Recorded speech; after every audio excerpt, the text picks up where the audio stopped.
So we talked about struggling to find the right suppliers or understand what's in your supply chain. One of the things that you guys talked about in the white paper, more in line with kind of like permanent resource, was this concept of undiscoverables.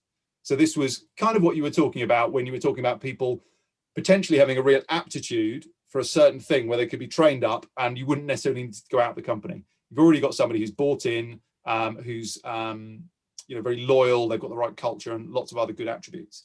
So do you think that procurement face similar challenges when it comes to their supply chain, if they effectively, I mean, maybe it's more of a challenge because they've got much less visibility?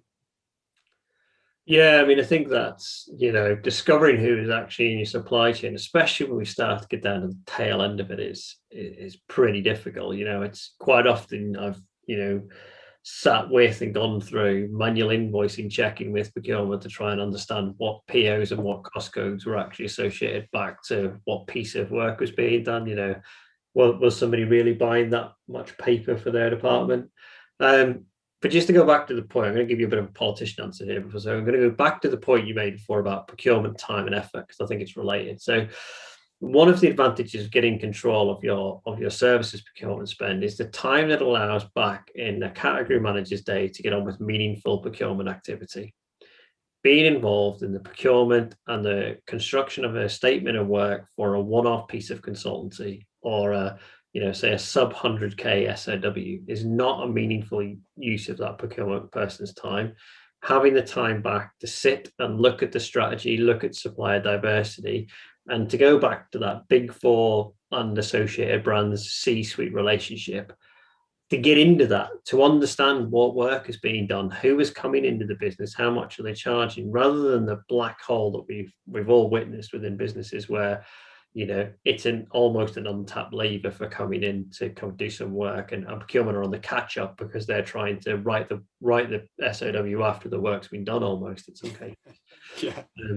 So for me, it's about freeing up that time, and by freeing up that time, and it takes me back into this answer, it's around then that ties you into the undiscoverables. So the undiscoverables in our piece is all based on our accelerate proposition, which is employed consultancy, but very much targeted not on the typical graduate or first and second job market, but very much targeted on social mobility, looking at people from areas and backgrounds who wouldn't necessarily have the same opportunities to move into this type of work. And we work very closely with a company called Infinity Global to do that. It's all around blind assessments. It's very social media driven acquisition in terms of getting people to do the assessments, free choice, free assessments, see what people's tech quotient is and their ability to be able to do some of these jobs. And ultimately, some people have actually learned a new skill while they've been at home on furlough, or they've been on maternity leave, or whatever the paternity leave, whatever the case may be, they may have learned new skills, but they've got no referenceable point to prove it, and that's what it's about doing.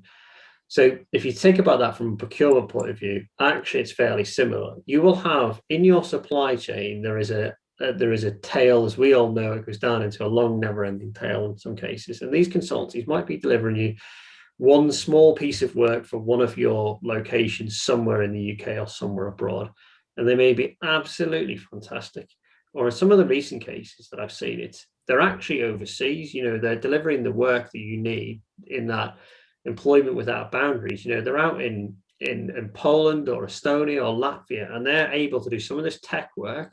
It's more cost effective, it's delivered quicker, and it's better. Not always the case, but can be the case.